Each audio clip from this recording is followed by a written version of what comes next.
And we're here to discuss the proposed $550 million cut in state funding to Connecticut's hospitals. And anybody who's in the medical field will tell you that that's not just $550 million. It's not just a dollar amount. It's critical access to care in our cities and throughout our state. It's quality of care to our communities and to our neighbors and to our friends. And beyond that, it's jobs. It's thousands of jobs. Right here in Shelton, in Stratford, the greater Bridgeport area, these are jobs we need to preserve. And they're jobs that are at risk should this $550 million cut be carried through, and should we see it in a final budget for the next 2 years. These cuts will cause immediate and lasting damage to patients, employees, and every community in the state. Hospitals cannot sustain losses of this magnitude. These losses threaten the future of healthcare across Connecticut.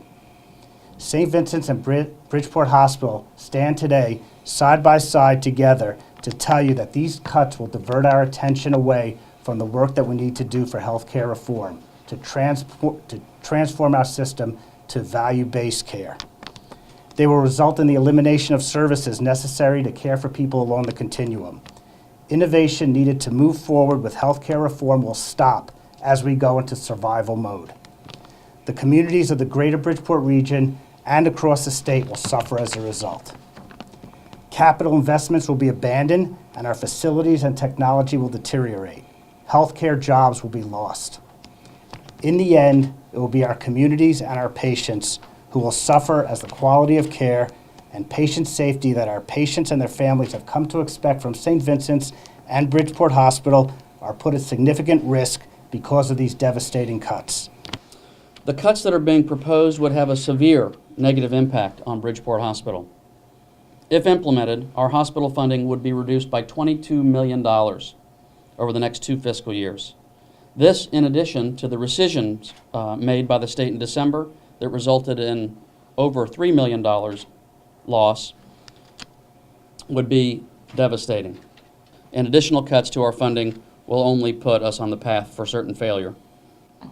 While already deep cuts on the federal level due to Obamacare and healthcare reform on a federal level from sequestration, these proposed cuts would be unsustainable for Bridgeport Hospital.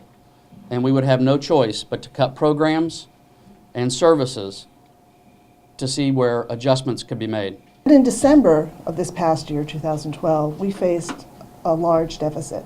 So we had a deficit mitigation plan. And that plan, we worked with the hospitals. Originally, the governor's office proposed a $113 million cut, and we were able to work with the governor's office and the Democrat majority House and Senate Republicans to reduce that to $103 million. So already coming out of the box last year, the hospitals were short over $100 million. Then when this fiscal year budget was proposed by Governor Malloy, with the $207 million plus the $343 million, came to the $550 million that we just can't absorb. The governor's proposed cuts, as we've heard, will reduce quality health care and access in our community, coming at a time when we're implementing the Affordable Care Act, whose primary purpose was to do just that, increase quality and access.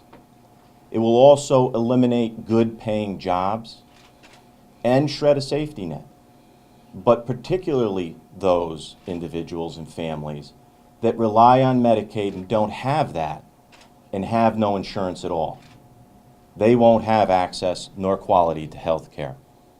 So we need to work to reverse the governor's poor policy choice in order to keep these quality health care institutions, hospitals in our community, and the good-paying jobs and health care that they provide to our citizens. I'm very concerned about the number of employees in the valley here in Shelton and Stratford, which total probably over 1,000, that may be affected by the cuts that the governor is proposing.